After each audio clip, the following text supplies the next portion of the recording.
नमस्कार दोस्तों, मैं हूं रवीश कुमार। खबर गाजा से। इजराइल ने हमास के प्रवक्ता अबू उबैदा को निशाना बनाने की कोशिश की। वही अबू उबैदा जो पिछले 2 सालों से हर बड़े हमले के बाद बयान देते रहे। गाजा के अंधेरे में खंडहरों के बीच उनका एक वीडियो आता था और लोग समझ जाते थे कि हमास अभी जिंदा है। दोस्तों, बताएंगे सब कुछ विस्तार से, लेकिन उससे पहले आपको ये वीडियो बिल्कुल अंत तक देखना होगा। वीडियो शुरू करने से पहले आपसे हमारी एक छोटी सी अपील है, वीडियो को लाइक और शेयर कर दीजिए, चैनल को सब्सक्राइब करके घंटी ज़रूर दबा लीजिए और आप हमारी ये वीडियो कहाँ से देख रहे हैं इस वीडियो के नीचे कमेंट सेक्शन में ज़रूर लिखें। लेकिन अब इजराइल कह रहा है कि उसने अबू उबैदा पर एयर स्ट्राइक की है। निशाना वही था, पर नतीजा क्या निकला, इसकी आधिकारिक पुष्टि नहीं हो पाई है। न इजराइल खुलकर कह रहा है कि वो मारे गए और न हमास ये मान रहा है कि उनके प्रवक्ता अब नहीं रहे। इस पूरे घटनाक्रम में दिलचस्प बात यह है कि इजरायली मीडिया संकेत देता है कि हमला इतना बड़ा था कि बचना मुश्किल है। वहीं हमास की ओर से चुप्पी है और गाजा के लोग इंतजार कर रहे हैं कि अगला ऑडियो मैसेज कब आएगा। याद रखिए, अबू उबैदा सिर्फ प्रवक्ता नहीं बल्कि हमास के लिए चेहरा है। वो नकाब के पीछे की आवाज़ है। इजराइल के लिए उनकी मौजूदगी एक मनोवैज्ञानिक चुनौती रही है और अब यही वजह है कि उन पर निशाना साधा गया। लेकिन सवाल ये है, अगर अबू उबैदा सचमुच मारे गए तो क्या इससे गाजा की जंग रुक जाएगी?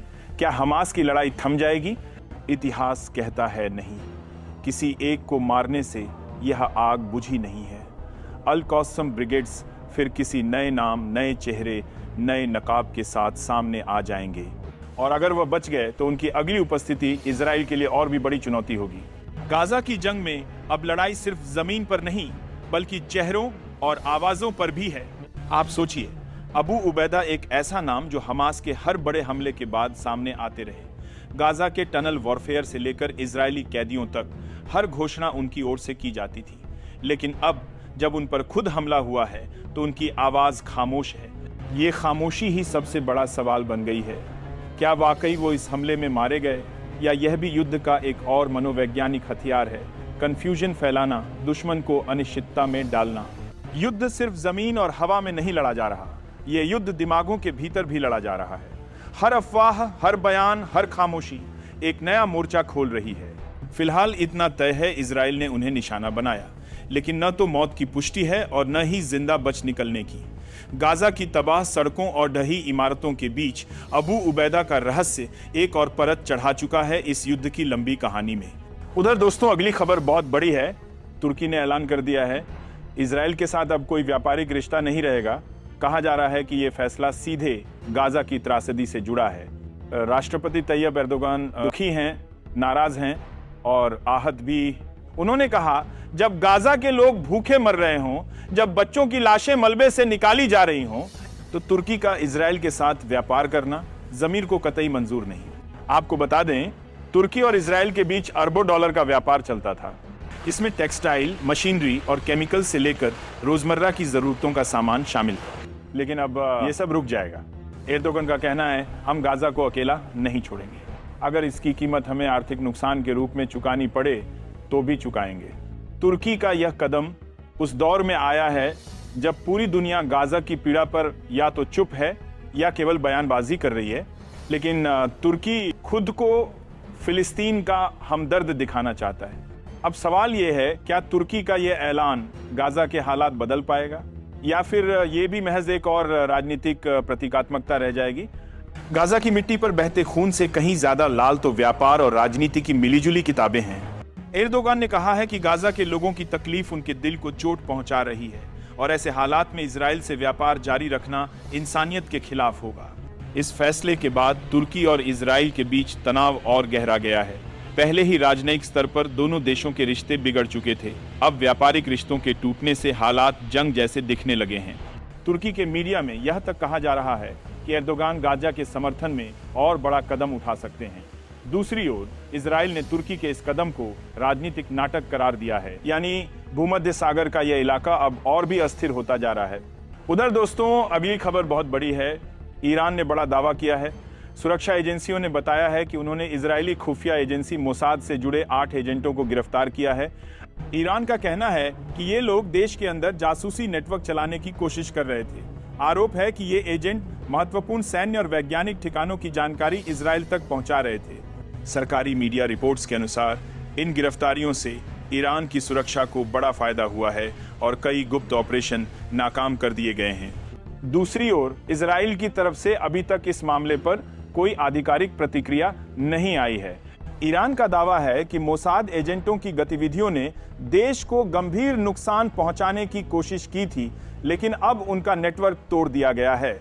ईरानी अधिकारियों का कहना है कि ये वही नेटवर्क है जिसने देश के परमाणु वैज्ञानिकों की हत्या करवाई और ईरान के परमाणु कार्यक्रम पर बार बार हमले करवाए। रिपोर्ट्स के मुताबिक इन जासूसों का काम था ईरान के वैज्ञानिकों की गतिविधियों पर नजर रखना, परमाणु ठिकानों की जानकारी इजराइल तक पहुंचाना और अंदरूनी तोड़फोड़ के लिए प्लान बनाना। ईरान ने साफ कहा है कि अब किसी भी विदेशी जासूस को बख्शा नहीं जाएगा। वहीं इजराइल की ओर से अभी तक कोई आधिकारिक प्रतिक्रिया सामने नहीं आई है। इस गिरफ्तारी के बाद माना जा रहा है कि तेहरान और तेल अवीव के बीच तनाव और भड़क सकता है। उधर दोस्तों, अब ये खबर बहुत बड़ी है। डोनाल्ड ट्रंप कई दिनों से सार्वजनिक रूप से दिखाई नहीं दिए हैं। जी हाँ, वही ट्रंप जो कभी हर कैमरे के सामने नजर आते थे, जिनकी आवाज और बयान हर पल न्यूज चैनलों पर गूंजते रहते थे, अब अचानक गायब हैं। व्हाइट हाउस ने इस वीकेंड के लिए तय किए गए उनके सभी सार्वजनिक कार्यक्रम रद्द कर दिए हैं। वजह कोई साफ नहीं बताता। कहा जा रहा है कि यह शेड्यूलिंग चेंज है, मगर राजनीति की भाषा में अक्सर शेड्यूलिंग चेंज बीमारी का दूसरा नाम हुआ करता है। सोशल मीडिया पर तरह तरह की अटकलें लगाई जा रही हैं। कोई कहता है कि ट्रंप अस्वस्थ हैं, तो कोई दावा करता है कि उनके हाथ पर दिख रहे रहस्यमयी निशान शायद किसी बड़े इलाज की तरफ इशारा कर रहे हैं। कुछ रिपोर्ट्स में तो ये भी सामने आया कि ट्रंप ने उस निशान को छुपाने के लिए मेकअप का सहारा लिया। अब यह मेकअप ज्यादा शक पैदा कर रहा है, क्योंकि जो नेता अपनी ताकत का प्रदर्शन करते करते थकते नहीं थे, वो अब निशान छुपाने पर क्यों उतर आए? अमेरिकी राजनीति के लिए यह सवाल बड़ा है, क्योंकि ट्रंप सिर्फ एक व्यक्ति नहीं बल्कि एक लहर का नाम है। उनकी अनुपस्थिति और स्वास्थ्य को लेकर उठते सवाल चुनावी माहौल में कई तरह की व्याख्याएं पैदा कर रहे हैं।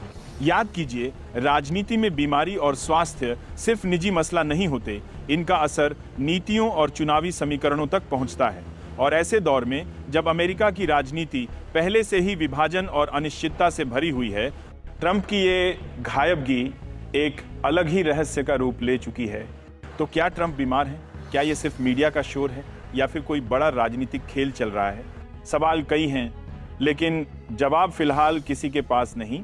और इसी बीच भारत के एक चैनल सुदर्शन न्यूज पर खबर चल जाती है कि ट्रंप की मौत हो गई है। हेडलाइन बड़े बड़े अक्षरों में ट्रंप नहीं रहे, पर हकीकत यह है कि अब तक न अमेरिका ने इसकी पुष्टि की है, न ही व्हाइट हाउस ने। तो सवाल उठता है कि क्या सुदर्शन न्यूज ने बिना पुष्टि के ये बड़ी खबर चला दी, या फिर वही किया जो ये चैनल अक्सर करता है, सनसनी, हंगामा और आधी अधूरी जानकारी को ब्रेकिंग बनाकर पेश करना। असल मुद्दा यही है, ट्रंप बीमार हैं या नहीं। अगर हैं तो कितने, और अगर नहीं तो अचानक उनके सारे कार्यक्रम क्यों रद्द कर दिए गए, क्यों कैमरों से बचते फिर रहे हैं। लेकिन अफसोस की बात है कि जो बहस होनी चाहिए ट्रंप की सेहत पर, वहां एक चैनल मौत का तमाशा बनाकर टीआरपी बटोरने की कोशिश कर रहा है। उधर दोस्तों, अगली खबर बहुत बड़ी है। फ्रांस ने तय किया है कि सितंबर महीने में वो फिलिस्तीन में अपना दूतावास खोलेगा। ये सिर्फ एक दूतावास नहीं होगा, बल्कि इजराइल के प्रधानमंत्री नेतन्याहू के लिए कूटनीतिक झटका भी होगा। फ्रांस लंबे समय से दो राष्ट्र समाधान की बात करता रहा है, यानी एक ओर इजराइल और दूसरी ओर एक स्वतंत्र फिलिस्तीन। लेकिन इस बार उसकी बात कागजों और भाषणों तक सीमित नहीं रही। उसने इसे जमीन पर उतारने का ऐलान कर दिया। सितंबर से फिलिस्तीन में फ्रांसीसी झंडा फहराएगा। अब जरा सोचिए, इजराइल के लिए इसका क्या मतलब है। एक ऐसा दौर जब अमेरिका खुलकर उसका समर्थन कर रहा है, यूरोप के भीतर भी कई देश चुप हैं। ऐसे में फ्रांस का ये कदम बाकी देशों पर दबाव बनाएगा। ये संकेत होगा कि अंतर्राष्ट्रीय बिरादरी अब चुप नहीं बैठ सकती। नेतन्याहू सरकार बार बार कहती रही है कि फिलिस्तीन का सवाल सुरक्षा का सवाल है, लेकिन सवाल ये भी है, क्या सुरक्षा के नाम पर पूरी आबादी को अनिश्चित भविष्य में धकेला जा सकता है? क्या हर आवाज़ को आतंकवाद कहकर दबाया जा सकता है?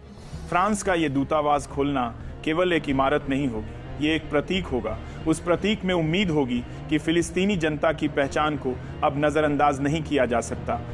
लेकिन अंतर्राष्ट्रीय राजनीति में प्रतीक और हकीकत के बीच बड़ा फासला होता है। दूतावास खुल जाएगा। पर क्या उसके बाद गाजा और वेस्ट बैंक में बम गिरना बंद हो जाएगा? क्या बच्चे स्कूल जा पाएंगे बिना डर के? फ्रांस के इस फैसले से नेतन्याहू की मुश्किलें बढ़ेंगी, लेकिन असली सवाल यही है कि क्या ये कदम फिलिस्तीन की जिंदगी आसान करेगा या फिर ये सिर्फ कूटनीति की शतरंज में एक और चाल भर होगी। कूटनीति के खेल में अक्सर इंसान गायब हो जाता है, लेकिन जब दूतावास खुलेगा, उस दरवाजे पर शायद कोई फिलिस्तीनी बच्चा आए और पूछे, क्या अब हमें भी जमीन, पहचान और भविष्य मिलेगा? फ्रांस से आई इस खबर ने इजराइल की राजनीति में भूचाल ला दिया है। फ्रांस ने ऐलान किया है कि वो सबसे पहले फिलिस्तीन को एक स्वतंत्र राष्ट्र के रूप में मान्यता देगा। इतना ही नहीं, सितंबर महीने में फ्रांस फिलिस्तीन की राजधानी रामल्लाह में अपना दूतावास खोलने जा रहा है। ये खबर उस समय आई है जब गाजा जल रहा है, वेस्ट बैंक की गलियों में धूल उड़ रही है और नेतन्याहू अपनी राजनीति बचाने के लिए हर रोज नए मोर्चे खोल रहे हैं। फ्रांस का ये कदम सिर्फ एक राजनयिक फैसला नहीं है, बल्कि ये संदेश है कि दुनिया अब नेतन्याहू की राजनीति के साथ नहीं, बल्कि फिलिस्तीनी अवाम के साथ खड़ी होती नजर आ रही है। बहरहाल दोस्तों, इन तमाम खबरों के ऊपर आप क्या सोचते हैं, इस वीडियो के नीचे कमेंट सेक्शन में जरूर लिखें।